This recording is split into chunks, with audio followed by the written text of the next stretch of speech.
ఎన్నో దేవాలయాలు చూసుంటారు కదా. తులసి చెట్టుకి దేవాలయం ఎక్కడని చూసారా? Hello friends, welcome back to my YouTube channel. Present నేను కదిరి లక్ష్మీ నరసింహస్వామి టెంపుల్కి వెళ్తున్నాను. సో నేనున్నది ప్రజెంట్ కడప నుంచి పులివెందుల వెళ్ళే హైవే. కడప నుంచి ఈ టెంపుల్ అరౌండ్ ఒక 100 కిలోమీటర్స్ దూరంలో ఉంది. చూద్దాం టెంపుల్ ఎలా ఉంది ఏంటి. అందులోనూ కాటమరాయుడ సాంగ్లో వస్తుంది కదా, కాటమరాయుడ కదిరి నరసింహుడ అని. సో ఒక ఎగ్జైట్మెంట్తో వెళ్తున్న టెంపుల్ ఎలా ఉంటుందో చూద్దాం. మరి ఈ వీడియో ఎక్కడ స్కిప్ చేయకుండా లాస్ట్ వరకు చూడండి. వీడియో నచ్చితే లైక్ చేయండి, షేర్ చేయండి, సబ్స్క్రైబ్ చేయండి. కదిరి వెళ్ళే రూట్ అంతా ఇట్లా అరటి తోటలు, కొబ్బరి తోటలు, ఆంధ్ర వైబ్స్ కనిపిస్తున్నాయి మధ్య మధ్య. కడప నుంచి కదిరి ఒక 110 కిలోమీటర్ల దూరంలో ఉంది. మనకు కడప నుంచి డైరెక్ట్ బస్సెస్ ఉన్నాయి. నేను చేసిన మిస్టేక్ ఏంటంటే బైక్ తీసుకొని కదిరి వెళ్ళిపోయా. ఎట్లాగో నాకు బైక్ రెంట్ తీసుకున్నా అని చెప్పి. సో మనం కదిరి వెళ్ళాలంటే కంపల్సరీ పులివెందుల మీదుగానే వెళ్ళాలి. యాక్చువల్లీ పులివెందుల టౌన్లోకి వెళ్ళకుండానే అవుట్ ఆఫ్ ద టౌన్ వెళ్ళిపోవచ్చు. కాకపోతే ఎప్పుడు సినిమాల్లోనూ లేకపోతే న్యూస్లోనూ వినమే తప్ప సిటీ ఎట్లుంటుందో చూడలేదని చెప్పి నేను అట్లా లోపలికి వెళ్ళేసి ఆ తర్వాత కదిరి వెళ్ళాను. పులివెందుల నుంచి కదిరి వెళ్ళే రోడ్డు అంతా ఇట్లా కొండలు, గుట్టలు, ఆ గుట్టల మధ్యలోంచి రోడ్డు. ఈ రోడ్లు కూడా ఇప్పుడిప్పుడే కన్స్ట్రక్షన్ స్టార్ట్ అయినాయి. ఇదివరకు ఎట్లా ఉండేదో తెలియదు కానీ చాలా బాగుంది. కాకపోతే సమ్మర్ కదా, హీట్ టెంపరేచర్ ఒక రేంజ్లో ఉంది. సమ్మర్ కాకుండా ఇంకా ఏ టైంలో వచ్చినా ఈ జర్నీ చాలా బాగా ఎంజాయ్ చేస్తారు.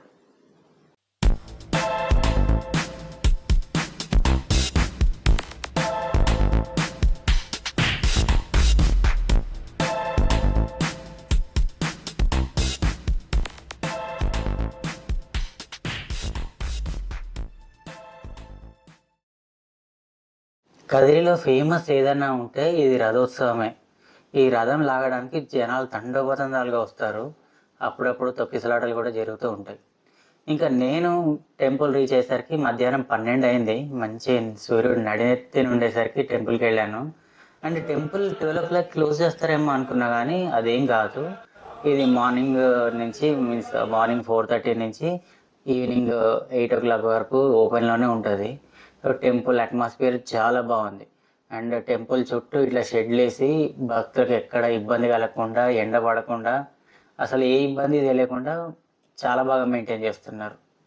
టెంపుల్లోకి ఎంటర్ అయిన తర్వాత లెఫ్ట్ సైడ్ ఆంజనేయ స్వామి టెంపుల్ ఒకటి ఉంటుంది. బహుశా క్షేత్రపాలకుడు ఈయనే అనుకుంటా ఈ టెంపుల్కి.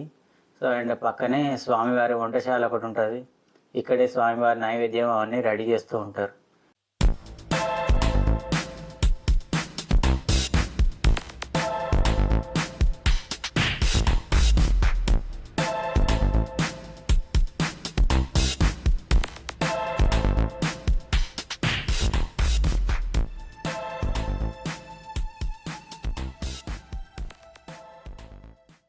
ఈ ఆంజనేయ స్వామి టెంపుల్ పక్కనే స్వామివారి ఆర్జిత సేవలకు సంబంధించిన ఆ కాస్ట్ అంతా ఒక బోర్డు ఇచ్చారు.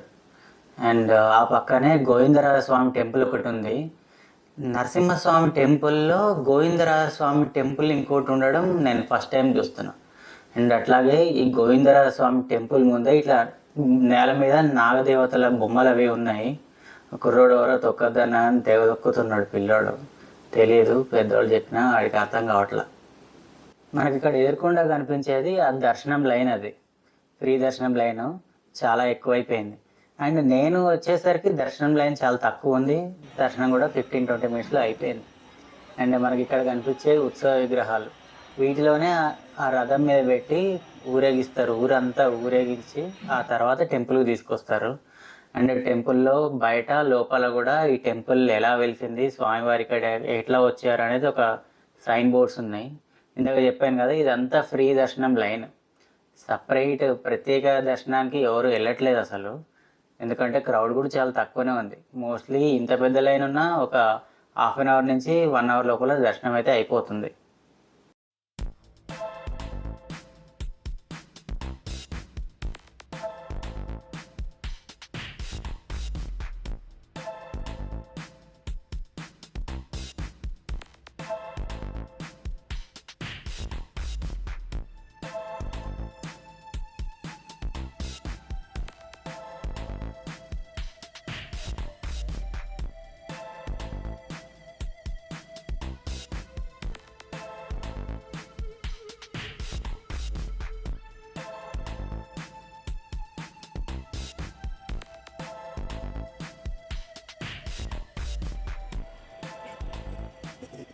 ఏమైనా డ్యాన్స్ ప్రోగ్రామ్స్ లాంటివి ఏమైనా జరిగితే ఇక్కడ జరుగుతాయి.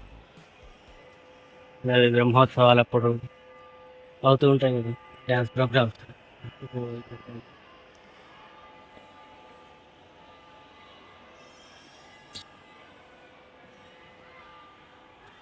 చాలా పెద్ద టెంపుల్ ఇది. ఈ లైన్ అంతా అన్నదాన సత్రానికి వెళ్ళే లైన్. ఫ్రీ భోజనం ఉంది, అన్నదానం ఉన్నట్టుంది. అన్నదానానికి వెళ్ళారు.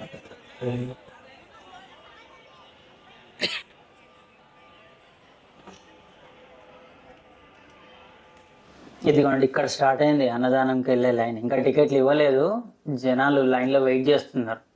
ఇవో గేట్ ఓపెన్ చేయడానికి అయితే వచ్చారు. నేను చెప్పాను కదా నా దర్శనమే 12కి అయిందని. సో ఇది 12 నుంచి 2 మధ్యలో మనకు అన్నదానం అయితే జరుగుతుంది ఇక్కడ. చూడండి ఇక్కడ టెంపుల్ ఎంత విశాలంగా ఉందో. నేను ఇంకా పూర్తి ప్రదక్షిణ చేయాల, సగం ప్రదక్షిణ చేసేసరికి ఇవన్నీ కనిపించాయి. అండ్ ఇక్కడ ఇంకో విశేషం నేను అబ్జర్వ్ చేసింది ఏంటంటే, ఇక్కడ స్నానపు గదులు ఉన్నాయి కదా, బాత్రూమ్స్, ఈ టెంపుల్ లోపల ఉన్నాయి. నేను ఎక్కడైనా ఏ టెంపుల్ అయినా బయట చూశాను స్నానాలు అవి చేయడానికి, మరి ఏంటో ఈ టెంపుల్లో లోపల వైపు ఉన్నాయి. నేను ఇక ప్రదక్షిణం చేసే ఆ లైన్లో ఉన్నాను, పక్కనే స్నానానికి గదులు కనిపిస్తున్నాయి. అండ్ ముందుకు వస్తే ఇంకోవైపు ఒక గోపురం ఒకటి కనిపిస్తుంది. సో చూడండి ఇదంతా ఇంకా వర్క్ జరుగుతుంది. మీన్స్ ఎండ పడకుండా పందిళ్ళు అవి వేయడం లాంటివి వర్క్ జరుగుతూ ఉన్నాయి. అండ్ ఇక్కడ అన్ని నాగదేవతల విగ్రహాలు పెట్టారు, ఇదిగో చూడండి. అండ్ మధ్యలో వినాయకుడు ఉన్నారు.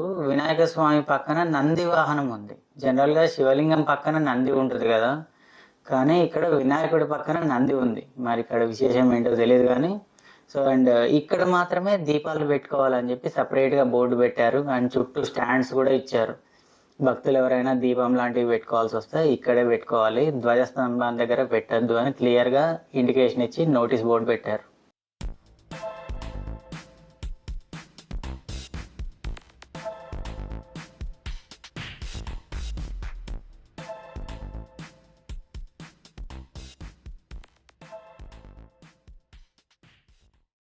ఇంకా మనకి ఇక్కడ కనిపించేది శ్రీరామకోటి స్తూపం. భక్తులు ఎవరైనా శ్రీరామకోటి రాసి ఈ టెంపుల్లో ఇస్తే ఆ శ్రీరామకోటి బుక్స్ అన్నిటినీ ఈ స్తూపం లోపల పెట్టి పైనుంచి ఇది కట్టారనమాట. అండ్ ఆ పక్కనే నాగదేవతల విగ్రహాలు ఉన్నాయి. సో జనాలు ఇక్కడ ప్రదక్షిణాలు చేస్తున్నారు. మేబీ ఈ చెట్టే అనుకుంటా టెంపుల్ స్టార్టింగ్ నుంచి ఉన్నది. అండ్ ఇంకా ముందుకు వెళ్తే ఇక్కడ ఒకసారి బాగా అబ్జర్వ్ చేయండి. మనకు మోస్ట్లీ ఇళ్లలో కనిపించే ఫ్రేమ్ ఇదే. మధ్యలో వినాయకుడు, పక్కన ఇటు పక్కన లక్ష్మీదేవి, అటు పక్కన సరస్వతీదేవి. ఇట్లాంటిది ఒక ఫోటో, ఒక ఫ్రేమ్ కనిపిస్తుంటుంది కదా ఇండ్లలో. కానీ ఒక టెంపుల్లో ఇట్లాంటి విగ్రహాలు పెట్టి గుడి కట్టడం నేను ఫస్ట్ టైం చూసా. ఈ టెంపుల్లో కూడా ఒక గోశాల అయితే ఉంది, కాకపోతే కొంచెం డర్టీగా ఉంది. నీట్గా మెయింటైన్ చేస్తే బాగుండేది. అండ్ గోవులకు కూడా పైన షెడ్ లాంటిది ఏమన్నా ఉంటే బాగుండేదేమో. మేబీ ఫ్యూచర్లో కడతారేమో, చూద్దాం.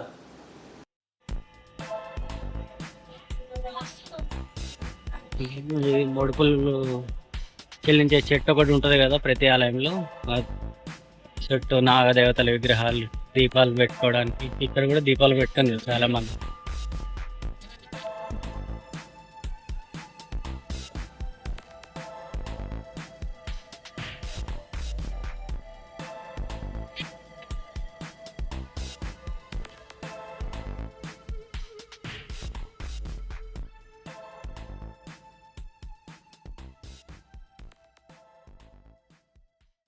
ఇంకొకటి నేను బాగా అబ్జర్వ్ చేసింది ఏంటంటే, ఇక్కడ ప్రసాదాలు అమ్ముతారు కదా, చాలామంది ఇక్కడే ప్రసాదం తినేసి ఆ కాగితాలు అవి పడేసి వెళ్ళిపోతున్నారు. కానీ స్వీపర్స్ మాత్రం ఎప్పటికప్పుడు వెంటనే క్లీన్ చేసేస్తారు. అసలు ఎక్కడ ప్రసాదం కింద పడి నేల మీద పడి వేస్టేజ్ అయినట్టు కానీ, లేకపోతే అవి తొక్కి జనాలకి ఇబ్బంది కలగకుండా కానీ అట్లా ఏం లేదు. పడ్డ వెంటనే క్లీన్ చేసేస్తారు. యాక్చువల్లీ వాళ్ళతో మాట్లాడదాం అనుకున్నా, కానీ వాళ్ళ పని డిస్టర్బ్ చేయడం ఇష్టం లేక వదిలేసా. అండ్ ఇక్కడ చూడండి ఫ్లోర్ మీద ఇట్లా ఏవో నెంబర్లు వేసి కొన్ని నాగదేవతల ఆకారాల్లోనూ నెంబర్ల ఆకారాల్లోనూ సంథింగ్ ఏదో ఉన్నది, అది ఏంటనేది తెలియట్లేదు. లోపల అంతరాలయం ఆది నరసింహస్వామికి ఇక్కడ వరకు ఫోన్లు అలో ఉంది. ఇక్కడ లోపల మాత్రం ఫోన్లు అలో లేదు. బోర్డు చూసారు, ఆలయంలో కెమెరాలు, సెల్ ఫోన్లు అనుమతి లేదు.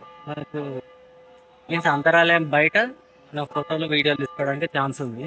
చాలా మంది సెల్ఫీలు తీసుకుంటున్నారు. చూద్దాం, నాకు ఎవరైనా దొరుకుతారేమో ఫోటో తీయడానికి. ఎన్నో దేవాలయాలు చూసుంటారు కదా, తులసి చెట్టుకి దేవాలయం ఎక్కడని చూసారా? ఇగో ఇక్కడ ఉంది. మామూలుగా తులసి కోటలు ఇంట్లో పెడుతుంటాం కదా మనం, ఒక దేవాలయంలో తులసి కోట ఉండి దానికి గుడి కట్టారు.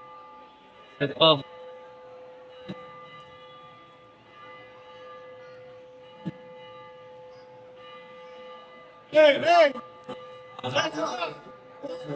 ఏమైనా రూమ్స్ కావాల్సి వచ్చినా, ఇంకేమైనా ఇన్ఫర్మేషన్ కావాల్సి వచ్చినా టెంపుల్లోకి రాగానే ఇక్కడ ఒక ఎంక్వైరీ కౌంటర్ ఉంది. Drinking water, wheel chair facility కూడా ఉంది. టికెట్గా టెంపుల్ బయటకు రాగానే. ఇందాక చెప్పాను కదా, ధ్వజస్తంభం దగ్గర దీపాలు వెలిగించద్దు అని బోర్డు పెట్టారని. ఇదిగో ఇక్కడే ధ్వజస్తంభం దగ్గర. అండ్ మొత్తానికి ఒక ప్రదక్షిణ పూర్తయింది. అండ్ ఈ ధ్వజస్తంభం దగ్గర 2001 అని చెప్పి ఇట్లా ఫ్లోర్ మీద ఒక టైల్ లాంటిది పెట్టారు. మేబీ 2001లో టెంపుల్ని మళ్ళీ రెనోవేట్ చేసి రీకన్స్ట్రక్షన్ చేసి ఉంటారు. దర్శనం సక్సెస్ఫుల్ అయిపోయింది, బయటకు వస్తున్నాం. ఏం గురించి చెప్పేవాళ్ళు లేరు.